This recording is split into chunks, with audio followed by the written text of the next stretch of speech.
Hello friends, good morning. Mutual fund by Lokesh channel में मैं लोकेश आपका स्वागत करता हूं। आज तारीख है 28 जुलाई 2025 और मेरे जो म्यूचुअल फंड हैं उनके जो लेटेस्ट रिटर्न हैं कुछ इस प्रकार हैं। तो जो पहला फंड है वो है quant small cap. Quant small cap में जो इन्वेस्टेड अमाउंट है या जितना हमने इन्वेस्टमेंट किया है वो है 96,000 और इसकी जो करंट वैल्यू है वो है 1,19,519। दूसरा जो फंड है वो है SBI technology opportunities fund direct growth. तो इसमें जो हमने अमाउंट इन्वेस्ट किया है वो है 81,418 और इसकी जो करंट वैल्यू है 1,05,236। अगला जो फंड है वो है SBI Contra fund direct plan. 83,000 रुपया इस पर इन्वेस्टमेंट किया है और इसकी जो करंट वैल्यू है वो है 1,09,22 रुपया। अगला जो फंड है एक्सिस स्मॉल कैप, उसमें 70,000 रुपया इन्वेस्टमेंट किया है और इसकी जो करंट वैल्यू है वो है 88,709। अगला जो फंड है SBI कॉन्ट्रा फंड है, रेगुलर प्लान है, 45,449 रुपया इन्वेस्टेड है अभी और 74,148 करंट वैल्यू। अगला जो फंड है वो है निप्पॉन इंडिया स्मॉल कैप। तो देख सकते हैं आप लोग निप्पॉन इंडिया स्मॉल कैप में 56,997 यानी कि 57,000 रुपया इन्वेस्टमेंट है और करंट वैल्यू 72,207। अगला जो फंड है वो है SDFC स्मॉल कैप। 55,050 रुपया इस पर इन्वेस्टमेंट है, करंट वैल्यू है 67,713। अगला जो फंड है वो है SBI स्मॉल कैप। 40,000 रुपया इस पर इन्वेस्टमेंट है, 49,556 रुपया current value. Axis large and mid cap fund 32,000 रुपया इस पर इन्वेस्टमेंट है, 41,353 current value. SBI infrastructure fund 27,000 रुपया इस पर इन्वेस्टमेंट किया है, 27,608 रुपया current value. Quant momentum fund 18,000 रुपया इस पर इन्वेस्टमेंट किया है और करंट वैल्यू है 17,524। और लास्ट जो फंड है वो है grow Nifty total market index fund. 8,089 रुपया इस पर इन्वेस्टमेंट है और इसकी वैल्यू है 9,005। तो ये मेरे कुछ फंड्स थे और उनके रिटर्न्स थे। अब इन्हीं फंड को XIRR के बेस पे देखें तो सबसे ज़्यादा XIRR वो आ रहा है SBI कॉन्ट्रा रेगुलर प्लान का 20.5%, क्योंकि मैंने इस पे लमसम इन्वेस्टमेंट किया है रेगुलर प्लान पे तो इसका ज़्यादा ही आना है। इसके बाद है निप्पॉन इंडिया स्मॉल कैप। तो निप्पॉन इंडिया ने भी काफ़ी अच्छा इसको चैलेंज किया है, 20.4% का XIRR।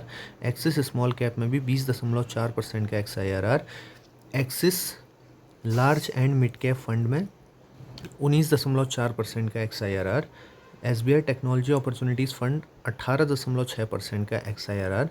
क्वांट में थोड़ा सा और गिर गया है तो क्वांट में आ रहा है 17.6। क्वांट स्मॉल कैप में 17.6% का XIRR। SDFC स्मॉल कैप में 17.3% का XIRR। SBI Contra direct plan में 16.9% का XIRR। SBI स्मॉल कैप में 16% का XIRR। Grow Nifty total market index fund में 14.9% का XIRR। SBI इंफ्रास्ट्रक्चर फंड में 2.9% का XIRR और क्वांट मोमेंटम फंड में -3.6% का XIRR। अब इसके बाद देखते हैं कि हमारा लास्ट ट्रेडिंग डे में हर फंड ने कैसा परफॉर्म किया। तो जैसे SBI Contra fund regular plan में 700 रुपये negative, Nippon India small cap में 1,300 रुपया नेगेटिव, एक्सिस स्मॉल कैप में 1,376 रुपया negative, axis large and mid cap में -382 रुपया negative, SBI technology opportunities fund 962 रुपया नेगेटिव। तो देख सकते हैं हमारे जो म्यूचुअल फंड हैं वो भी माइनस में जाते हैं। देख सकते हैं क्वांट स्मॉल कैप में 1,900 रुपया माइनस, SDFC स्मॉल कैप 774 रुपया माइनस में गया है, SBI कॉन्ट्रा फंड 951 रुपया माइनस में, SBI स्मॉल कैप 816 रुपया माइनस में, grow Nifty total market index fund 111 रुपया, SBI इंफ्रास्ट्रक्चर फंड माइनस में 345 रुपया और क्वांट मोमेंटम फंड में 173 रुपया। ये हमारे फंड भी माइनस में जाते हैं। अब हम देखते हैं पोर्टफोलियो का एनालिसिस। तो देख सकते हैं जो हमने इन्वेस्टमेंट किया है वो है 6,13,000। इससे पहले वाले वीडियो में आप देख सकते हैं उससे बढ़ चुका होगा।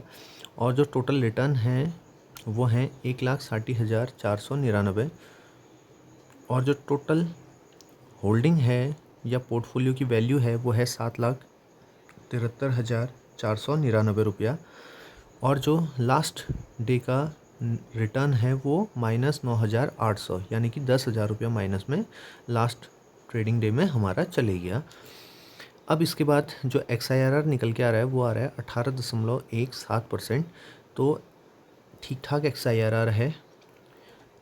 जो हमें बैंक में मिलता है वो 6 से 7 या 7 से 8, 6 से 8% के बीच में मिलता है। अभी यहाँ पे फ़िलहाल 18% का चल रहा है। देखते हैं इसमें आने वाले समय में कितना ज़्यादा XIRR में कमी या वृद्धि होती है, या पॉजिटिव, या कितना ज़्यादा इंक्रीज या डिक्रीज होता है, वो देखने वाली बात रहेगी। आप भी म्यूचुअल फंड में इसी तरीके से इन्वेस्टमेंट जर्नी को कंटिन्यू कीजिए। मार्केट है, गिरना है, मार्केट गिरेगा, फिर उसके बाद रिकवरी ज़रूर से ज़रूर देगा, और आशा करते हैं कि जल्दी रिकवरी देगा मार्केट, और हमारा जो पोर्टफोलियो है वो और भी अच्छा परफॉर्म करेगा। अगर मार्केट कुछ टाइम तक इसी रेंज में भी रहता है तो हमारे पास एक अपॉर्चुनिटी रहेगी कि हम अपना पैसा इन्वेस्टमेंट करें धीरे धीरे, लमसम के थ्रू और SIP के थ्रू। और जो भी है, मार्केट जितना टाइम तक कंसोलिडेट करेगा उतना ही तगड़ा भागेगा आने वाले समय में। फिर जैसे ही भागेगा तो हमारा जो रिटर्न है वो भी काफ़ी अच्छा हमें बम्पर रिटर्न देखने को मिलेगा। तो आशा करते हैं वीडियो अच्छा लगा होगा। अगर वीडियो पसंद आए तो लाइक ज़रूर कीजिए वीडियो को, और अपने दोस्तों के साथ शेयर कर सकते हैं आप लोग, और चैनल को सब्सक्राइब कर सकते हैं। और आप लोगों को पता है, जो शॉर्ट टर्म वाले जो खिलाड़ी हैं वो मार्केट से थोड़ा सा दूर रहें म्यूचुअल फंड से, क्योंकि इसमें नेगेटिव रिटर्न्स आपको मिल सकते हैं। जो लॉन्ग टर्म के लिए है तो उन्हें मार्केट से कोई भी घबराने की ज़रूरत नहीं है। मार्केट में आप जितना ज़्यादा गिरे, थोड़ा थोड़ा करके आप लमसम इन्वेस्टमेंट करते रहिए। इसी तरीके के और अधिक वीडियोज़ के लिए चैनल को लाइक, सब्सक्राइब और शेयर करना ना भूलें। मिलते हैं अगले वीडियो में। धन्यवाद।